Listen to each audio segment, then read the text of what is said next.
So hello everybody, this is your Sattu भैया और ये आप सभी का प्यारा सा YouTube channel top rank tutorial. आज का हमारा टॉपिक होने वाला है प्रिंसिपल ऑफ होमोजेनिटी। ये वीडियो लेक्चर होगा हमारा 4, जो कि यूनिट एंड मेजरमेंट से रिलेटेड होगा। अब प्रिंसिपल ऑफ होमोजेनिटी इस चैप्टर का सबसे इंपॉर्टेंट टॉपिक होता है हमारे पास। ये स्टेट क्या करता है हमारे पास ये बोलता है the principal of homogeneity state that the dimensions of each of terms of dimensional equation on both sides are same। जैसे कि एग्जांपल, अगर हम kinetic energy plus potential energy का सम देखते हैं तो अपने पास वो किसके इक्वल आता है? वो टोटल एनर्जी के इक्वल होता है। तो इसका डायमेंशन एंड इसका डायमेंशन क्या होता है? इक्वल। ये कौन स्टेट करता है? Principle of homogeneity. इसके बारे में हमने इससे प्रीवियस वीडियो में आपको सभी को बताया था। अगर आपने वो वीडियो लेक्चर नहीं देखा है तो प्लीज पहले उस वीडियो लेक्चर को देख लें। उसका आई बटन यहाँ पे मैं लिंक पिन कर दिया है, ठीक है नहीं?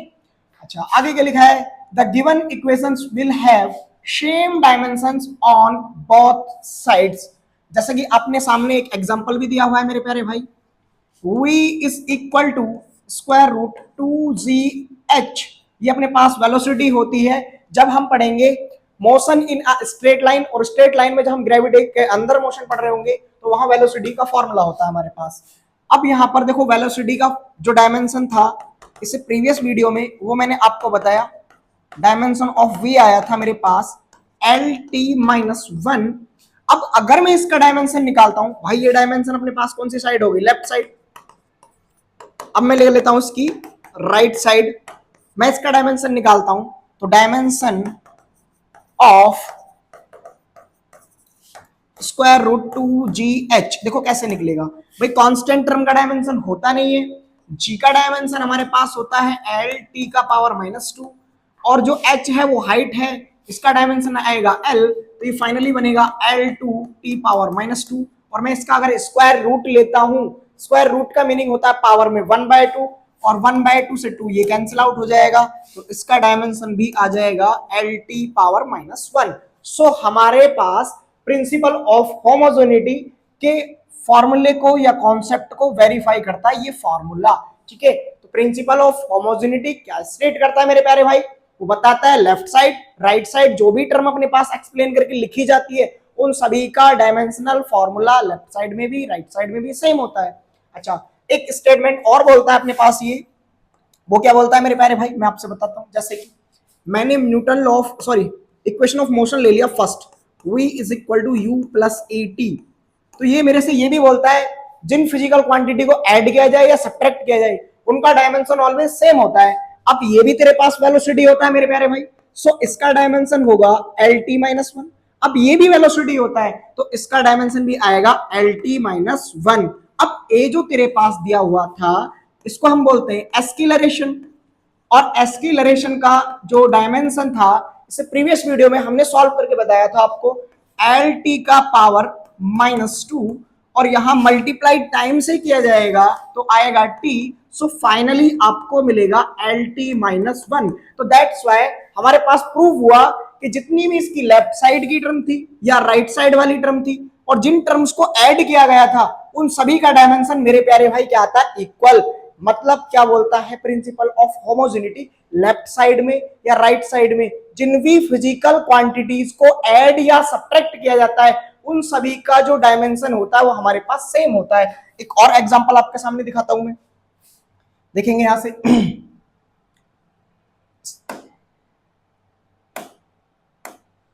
ये रहा। फिर खाली पेज पे हम एक क्वेश्चन सॉल्व करते हैं आपके सामने। देखिए मैंने लिखा फाइंड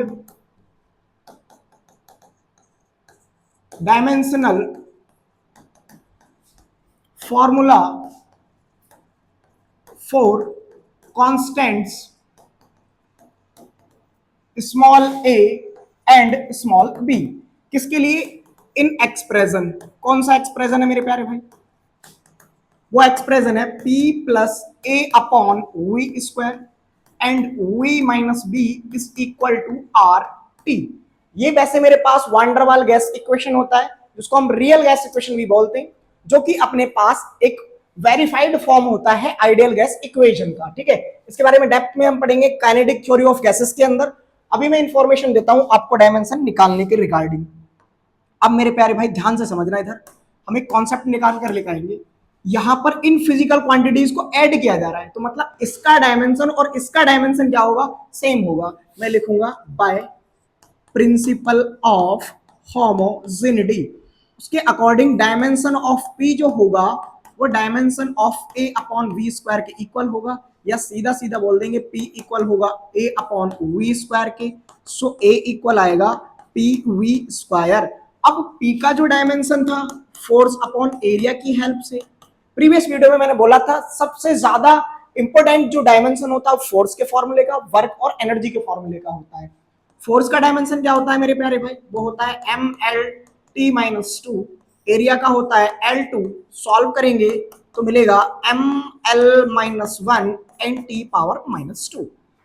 तो यहां से इसका डायमेंशन आएगा M L minus one T power minus two. और वॉल्यूम का डायमेंशन होता है अपने पास भाई, वॉल्यूम क्या होता है तुम्हारे पास, लीटर क्यूब।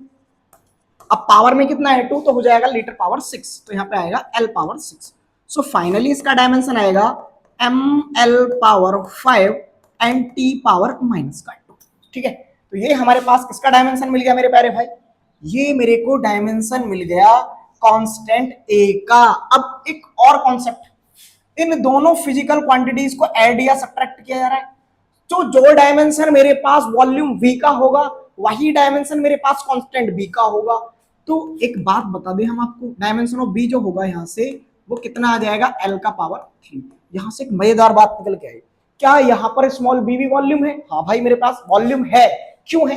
क्योंकि जो आइडियल गैस इक्वेशन का कॉन्सेप्ट था ना, आइडियल गैस इक्वेशन का, काइनेटिक थ्योरी ऑफ गैसेस के अंदर हम डेप्थ में पढ़ेंगे भी, वहां बोला गया था कि एवरी गैस जो होती है वो स्मॉल स्मॉल मॉलिक्यूल से मिलकर बनी होती है, और उन स्मॉल मॉलिक्यूल्स के जो वॉल्यूम होता है उसको नेग्लिजिबल कर दिया जाता है गैस के वॉल्यूम की कंपेयर में। लेकिन वान डर वाल ने ऐसा मना कर दिया, भाई अगर तुम्हारे पास कोई कंटेनर है और इसमें स्मॉल वॉल्यूम्स भरे हुए हैं, मॉलिक्यूल सॉरी, और उन मॉलिक्यूल्स का वॉल्यूम आप नेग्लिजिबल नहीं कर सकते, उनका भी कुछ वॉल्यूम होता है, और वो स्मॉल वॉल्यूम क्या माना गया था, स्मॉल बी माना था। और जैसा कि हमने बताया भाई वॉल्यूम छोटा हो या बड़ा हो डायमेंशन एल का पावर थ्री ही आता है। दैट्स वाइज का मैंने आपको रीजन भी एक्सप्लेन करके बता दिया। ठीक है, तो मजेदार लग रहा हो तो वीडियो को अपने दोस्तों के साथ शेयर करें, और चैनल सब्सक्राइब नहीं किया तो चैनल को प्लीज सब्सक्राइब करें।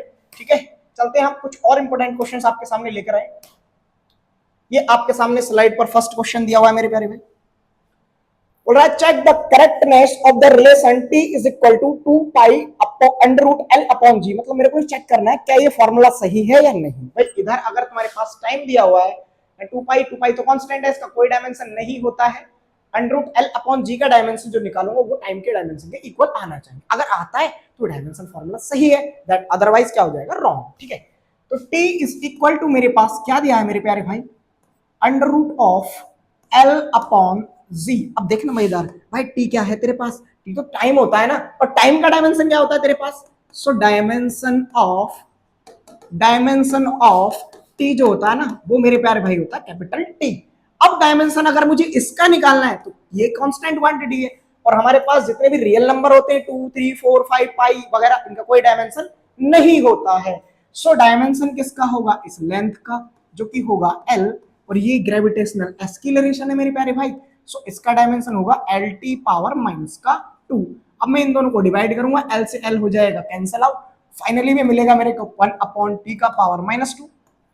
अब अगर मैं इस पे स्क्वायर रूट लेता हूं, स्क्वायर रूट का मतलब होता है 1/2, 2 से 2 कैंसिल आउट, सो मेरे को मिलेगा 1 अपॉन टी का पावर माइनस 1, ऊपर जाके हो जाएगा कैपिटल टी। तो dimension of 2 pi square root L upon G भी कितना आ गया मेरे पास, वो भी आ गया कैपिटल टी। मतलब मेरा डायमेंशनल फॉर्मूला बिल्कुल करेक्ट था।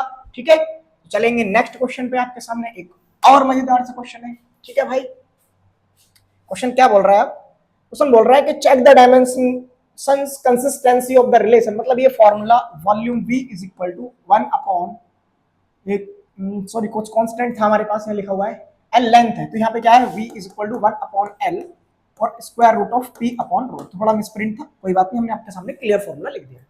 अब बोल रहा है एल लेंथ है, v वेलोसिटी है, p प्रेशर है, रो डेंसिटी है। तो भाई अगर ये v वेलोसिटी है तो इसका डायमेंशन तो एल टी पावर -1 होगा, ठीक है। अब इसका चेक करता हूं मैं, लेंथ का तो मेरे पास आएगा एल, इसका कोई डायमेंशन होता नहीं है क्योंकि वन अपने पास कांस्टेंट नंबर है। प्रेशर का डायमेंशन मैंने अभी आपको निकाल के दिखाया, P = F/A के फॉर्मूले से, जहां पर ml T-2 फोर्स का फॉर डायमेंशन और एरिया का डायमेंशन L/2। सिंप्लीफाई करेंगे ml-1 T-2, so finally dimension मिला ml-1 T-2, और डिवाइड में रो है तो मास अपॉन वॉल्यूम होता है डायमेंशन। मास अपने पास क्या हो रहा है मेरे प्यारे भाई, कैपिटल M। वॉल्यूम अपने पास होता है लीटर क्यूब। इसको मैं जब सिंप्लीफाई करूंगा तो रो का डायमेंशन मेरे पास आएगा ml का पावर -3, ठीक है। अब मैं इसको यहाँ पे लिख देता हूँ ml का पावर -3।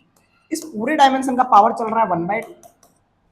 इस मास से ये मास हो जाएगा कैंसिल आउट। इसको सिंप्लीफाई करने को जैसे ही मैं इसको ऊपर लेके आता हूँ तो मेरे को यहाँ से कितना मिल रहा है मेरे प्यारे भाई, यहाँ से हमको मिलेगा ये L का पावर ऊपर जाके कितना हो रहा है, देखो यहाँ से जाके ऊपर जाके अपने पास 3 है और इसमें से सब्ट्रैक्ट कर दूंगा तो L का पावर हो जाएगा 2 और T का पावर हो जाएगा -2। और पावर में अपने कितना लिखा हुआ है इस कंप्लीट की 1/2। देखो ध्यान से, अगर हमारे पास यहाँ ध्यान से देखा जाए कि इसको सिंप्लीफाई करके मैंने इधर बताया वॉल्यूम का डायमेंशन आया LT का पावर -1, इसका डायमेंशन आया 1/L, इसका डायमेंशन जो मेरे पास निकल के आया वो आया m, पहले मैं इस P/रो का डायमेंशन आपके सामने यहाँ लिख देता हूँ। P का डायमेंशन आपके सामने ये लिख लो, ml-1 एंड T-2, और डिवाइड में इसका डायमेंशन जो आया वो आया ml का पावर कितना -3, ठीक है। अब जब इसको सिंप्लीफाई करेंगे मास से मास हो जाएगा कैंसिल आउट, इसको ऊपर ले जाएंगे हो जाएगा ऐड, सो डायमेंशन आएगा ml का पावर, सॉरी m तो कैंसिल आउट, l का पावर 2 और t का पावर -1, ठीक है। अब जैसे ही मैंने इस फॉर्मूले को यहाँ पर सब्स्टिट्यूट किया तो मेरे पास आया t का पावर 2, l पावर 1 और t का पावर -1। अब आप कहो भैया आपने ऐसा कैसे लिख दिया, भाई ध्यान से देखो, मैंने अभी यहाँ पे क्या लिखा था 1/2, तो ये वैल्यू जो आएगा इसका जब मैं 1/2 लूंगा तो 2 से ये पावर क्या हो जाएगी कैंसिल आउट। अब इस l से ये l हो रहा है कैंसिल आउट, तो मेरे को कुछ डायमेंशन फॉर्मूला ऐसे मिल रहा है LT पावर -1 और यहां से आ रहा है T का पावर -1। क्या ये दोनों डायमेंशन फॉर्मूले इक्वल नहीं है?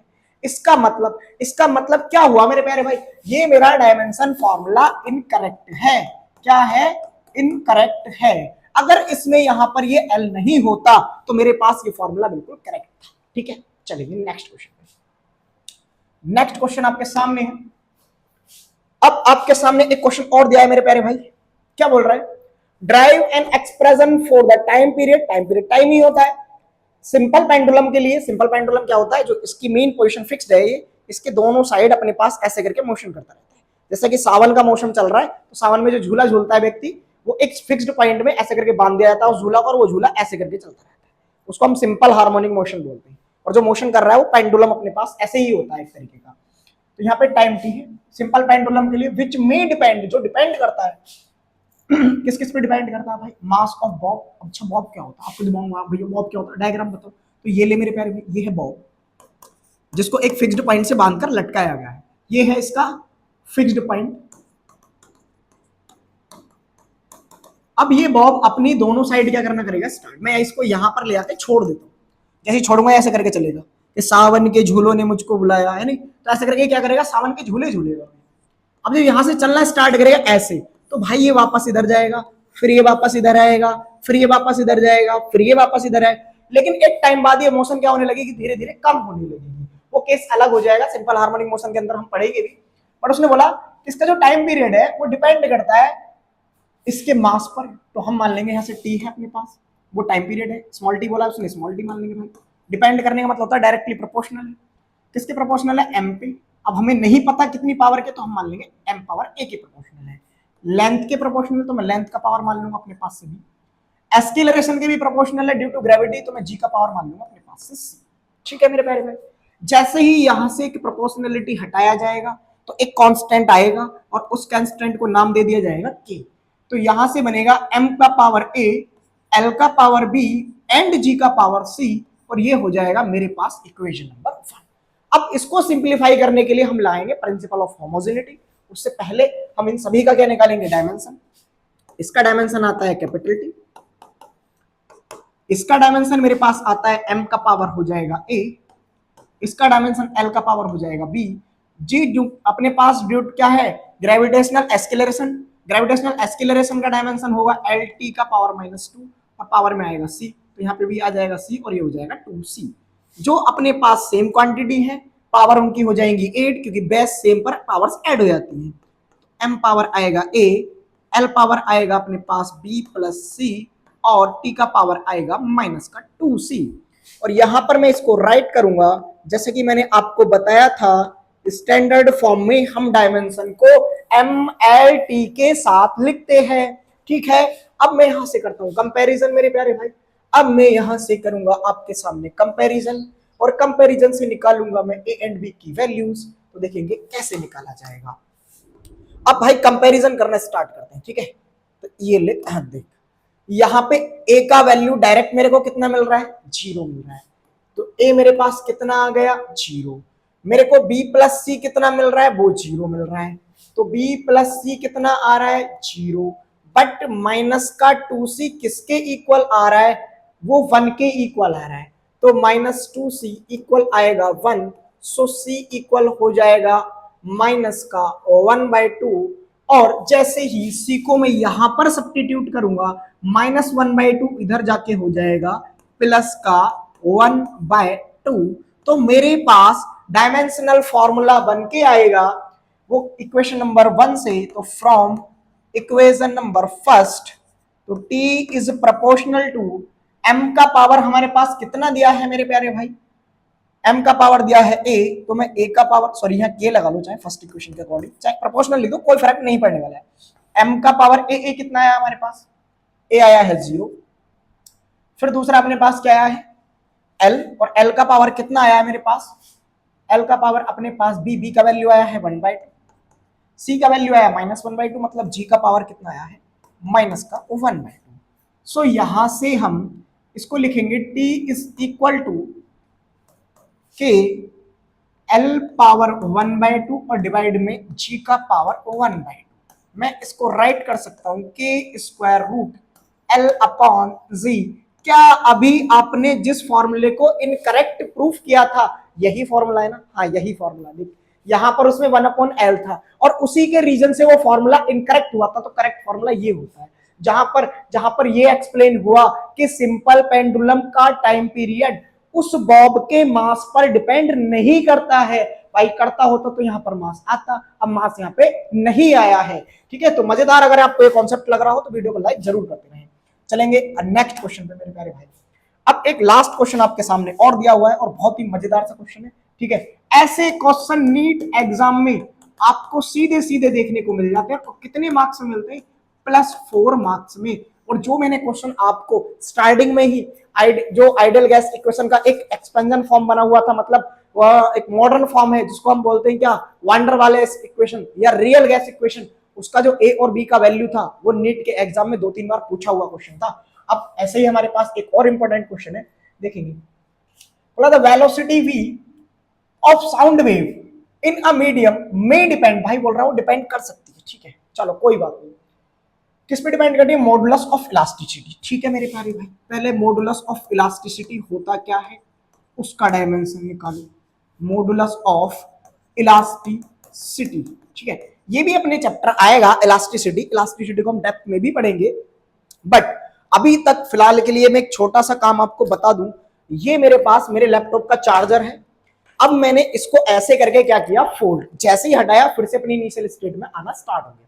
जब मैं इस पे फोर्स लगा रहा हूं तो इसकी फॉर्म को डिफॉर्म कर रहा हूं, अब वो फोर्स मेरे फोर्स के अगेंस्ट भी एक वर्क कर रहा है, तो वहां से अगर मैं इसमें कोई चेंज करता हूं तो स्ट्रेन आता है, फोर्स जो लगता है उसको स्ट्रेस बोलते हैं। तो स्ट्रेस और स्ट्रेन एक डायरेक्टली दूसरे के प्रोपोर्शनल होते हैं। स्ट्रेस जो होता है वो डायरेक्टली प्रोपोर्शनल होता है स्ट्रेन के, और ये बताया था हुक्स ने, इसीलिए इसको बोलते हैं Hooke's law in elasticity. But शर्त ये थी कि ये बात under the limit of elasticity होनी चाहिए। अब आप लोग के मैं भाई इसको मोड़ रहा हूं, इसको मोड़ के तोड़ दूं, क्या ये फिर से इनिशियल स्टेट में आ जाएगा? नहीं आएगा मेरे प्यारे भाई। क्यों नहीं आएगा? क्योंकि आप इसको under the limit of elasticity से बाहर ले जाओगे। ठीक है, अब यहां पर जब इस प्रोपोर्शनलिटी को हटाते हैं तो यहां पर एक कांस्टेंट आता है, और उस कांस्टेंट का ही नाम होता है, modulus of elasticity. So modulus of elasticity E का फॉर्मूला आया अपने पास स्ट्रेस अपॉन स्ट्रेन। क्या आया मेरे प्यारे भाई? Stress upon strain. अब देखेंगे इसका डायमेंशन। भाई स्ट्रेन जो होता है ना वो अपने पास क्या होता है, मतलब change in length upon initial length. तो ऊपर भी लेंथ है नीचे भी लेंथ है, तो लेंथ में अपने पास लेंथ से लेंथ को कर दूंगा कैंसिल आउट, तो ये डायमेंशन लेस होता है, याद रखेंगे फिलहाल के लिए। ठीक है, स्ट्रेस का फॉर्मूला होता है अपने पास फिर से फोर्स अपॉन एरिया। इसका डायमेंशन मैंने आपको बताया था, फोर्स का डायमेंशन अपने पास था M L T minus two और एल टू और ऊपर जाके बन गया था M L minus one T power minus two. तो देखो ना, अगर मैं आपको पहले ये बातें बता रहा हूं, ठीक है, तो मैं इसको बता रहा हूं, इसका मतलब मैंने पहले चैप्टर कई बार पढ़ चुका है और मैं इस चैप्टर को पढ़ा चुका हूं। मैंने आपको इसीलिए बोला था कि फोर्स का डायमेंशन सबसे ज्यादा इंपोर्टेंट होगा आपके इस चैप्टर में। ठीक है, चलेंगे आगे। तो अब आपके पास इसका डायमेंशन आ गया। दूसरा उसने बोला है इसका डायमेंशन किस पे भी डिपेंड करता है? डेंसिटी पे। सो भाई डायमेंशन ऑफ डी भी निकाल देता हूं, डायमेंशन ऑफ डी भी निकाल देता हूं। वो कितना आएगा? एम एल का पावर माइनस थ्री। अब कहोगे ऐसे कैसे भैया? क्योंकि डेंसिटी का फॉर्मूला होता है मास अपॉन वॉल्यूम, वॉल्यूम का पावर होता है एल पावर थ्री, ऊपर जाके माइनस का थ्री।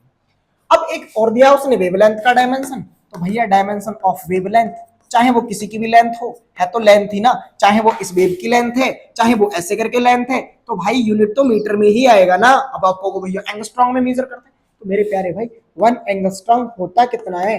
10 का पावर माइनस का 10 मीटर होता है। तो आया तो मीटर ही ना एट द एंड। अगर मीटर आया तो इसका मतलब डायमेंशन कितना हो गया? एल हो गया। अब ये सारे मैंने आपके सामने लिख दिए फॉर्मूलाज, बट क्वेश्चन क्या बोल रहा है हमसे? क्वेश्चन तो ये बोल रहा है ना कि जो इसका अपने पास वेलोसिटी है वो इन बातों पे डिपेंड करता है। मतलब कहने का अकॉर्डिंग टू क्वेश्चन अगर देखा जाए, वेलोसिटी डिपेंड्स ऑन इलास्टिसिटी, तो ई का पावर ए मान लेंगे, और डिपेंड कर रहा है डेंसिटी तो डी का पावर बी मान लेंगे, और डिपेंड कर रहा है वेवलेंथ तो लैम्डा का पावर सी मान लेंगे। जैसे ही प्रोपोर्शनलिटी हटाएंगे तो यहां से आएगा के कांस्टेंट, ई का पावर ए, बी का पावर सॉरी डी का पावर बी एंड लैम्डा का पावर सी। यहां से अपन प्रिंसिपल ऑफ होमोजेनिटी लगाएंगे तो अपने पास सॉल्व करके आएगा मेरे प्यारे भाई, इसका डायमेंशन होता है एल टी का पावर माइनस का वन। इसको मैं कह दूंगा इक्वेशन नंबर वन। अब मैं ई का पावर, ई का डायमेंशन मेरे पास कितना? एम एल माइनस वन, तो उसमें मल्टीप्लाई कितने से कराऊंगा? ए से, तो होगा अपने पास M power A, L power minus A and T power minus का 2a। ठीक है, ठीक है। अब अपने पास डी, डी के लिए मैं मल्टीप्लाई किससे कराऊंगा? डी वाले में डायमेंशन पावर, यहां पे मैं लिखूंगा स्मॉल का बी, तो मैं इस वाले में लिख दूंगा M power B, L power minus का 3b। तीसरा अपने पास है लैम्डा, लैम्डा जो है एल का पावर सी। अगर इन सभी को हम ऐड करते हैं तो हमको मिलता है यहां से m power 0, l power 1, t power minus one. Simplify करके हमको मिलेगा m पावर, यहाँ पे भी m है यहाँ पे भी m है, तो a प्लस बी, l का पावर आएगा अपने पास minus A minus three B and plus C, और t का पावर मेरे पास आएगा मेरे प्यारे भाई ओनली माइनस का 2a, क्योंकि t मेरे को सिर्फ एक प्लेस पे दिख रहा है, माइनस का 2। t कहीं और हमको इसमें नहीं दिख रहा है। अब मैं अगर कंपैरिजन करूं तो सबसे आसान मेरे को a निकालना है, क्योंकि a जो होगा ना अपने पास, क्योंकि a जो होगा ना अपने पास वो a होगा ये वाला वैल्यू इस वैल्यू के इक्वल। तो मेरे पास यहां से क्या आएगा? माइनस का जो 2a है वो माइनस वन आ जाएगा, सो a का वैल्यू 1/2 आ जाएगा। अब a का वैल्यू मेरे को 1/2 मिला, जैसे ही मेरे को a का वैल्यू मिला मैं a प्लस बी से b का वैल्यू निकाल लेता हूं। a प्लस बी मेरे पास m का पावर है और यहाँ m का पावर कितना? 0, तो वो आएगा 0, तो b का वैल्यू आ जाएगा माइनस का 1/2। ठीक है, अब मैं निकालता हूं यहां से किसका वैल्यू? c का। तो c का वैल्यू निकालने के लिए मैं कंपैरिजन करूंगा l की पावर का, और एक l की पावर अपने पास जो है वो है minus A minus three B and plus C, equal में कितना आएगा? यहाँ पर l का पावर है 1, तो मैं यहां से c का वैल्यू निकालूंगा तो 1 माइनस ए हो जाएगा इधर जाके प्लस ए, और प्लस ए की वैल्यू है 1/2, ये भी इधर जाके हो जाएगा प्लस का 3b, और b का वैल्यू है मेरे पास माइनस का 1/2। सो एलसीएम अपने पास जो दिया हुआ है वो कितना दिया हुआ है यहाँ पे? वो है अपॉन में 2, तो यहाँ आएगा 2 प्लस 1 और माइनस का 3, तो अपने पास जो वैल्यू आ रहा है ना यहाँ पे वो आ रहा है एक तरीके से c का वैल्यू 0, तो c वैल्यू मेरे को 0 मिल गया है। अब मैं थोड़ा सा इसको सिंप्लीफाई करके देखो यहाँ पर आंसर आपका लिख देता हूँ। अगर आपने नोट डाउन नहीं किया तो इसको पहले नोट डाउन कर लीजिएगा, मैं यहाँ पर आपका आंसर लिख देता हूँ जो मेरे पास क्वेश्चन था लास्ट में। ठीक है, यहाँ पे जो मेरे पास आंसर आएगा फ्रॉम इक्वेशन नंबर फर्स्ट से, तो फर्स्ट से मेरे पास क्या आएगा भाई?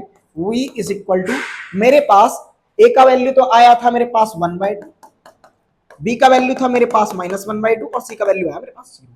तो मैं यहां से लिखूंगा कि e का पावर a कितना है 1/2, b अपने पास है d, तो d का पावर कितना है -1/2, और अपने पास लास्ट लैम्डा तो है, तो लैम्डा की पावर है 0। अब यहां से हम कंप्लीट आंसर आपके सामने लिखेंगे, वो हमारा आंसर होगा v is equal to k under root of e upon d। भाई किसी फाइनाइट नंबर की पावर 0 उसका वैल्यू होता है 1, और ये -1 नीचे जाके हो जाएगा प्लस का 1/2, और 1/2 का मतलब होता है स्क्वायर रूट। इसका मतलब वेलोसिटी जो अपने पास दी हुई है साउंड वेव की, वो वेवलेंथ पर डिपेंड ना करके किस किस पे डिपेंड कर रही है, वो किस किस पे डिपेंड कर रही है, ई एंड डी पर।